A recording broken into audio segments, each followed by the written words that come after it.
இன்னைக்கு நன்மை செய்வார் யாருமே உலகத்தில் இல்லை. செய்வேன் என்று சொல்லுவாங்க, ஆனால் செய்ய மாட்டாங்க.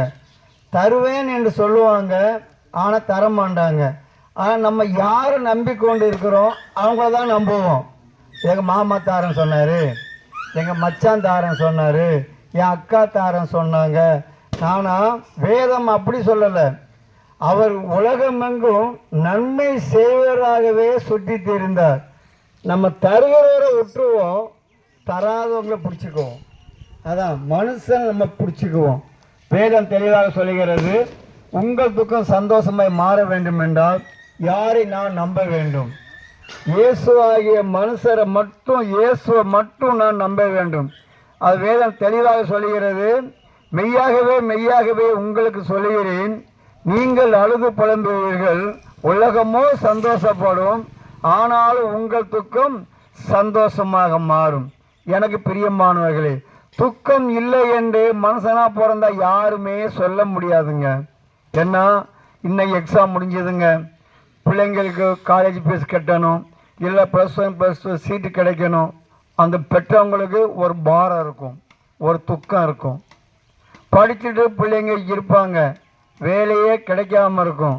வேலையிலேயே நான் இத்தனை லட்சம் செலவு பண்ணி என் பிள்ளைய படிக்க வச்சேனே, வேலை இல்லாமல் இருக்கிறானேங்கிற ஒரு துக்கம் இருக்கும்.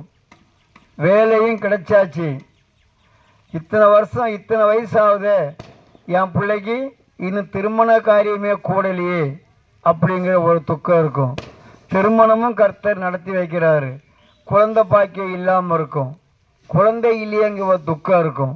இந்த கல்யாணத்துக்காக வாங்கின கடன்கள் அடைக்க முடியவில்லைங்கிற ஒரு துக்கம் இருக்கும். துக்கம் இல்லை என்று யாருமே சொல்ல முடியாது.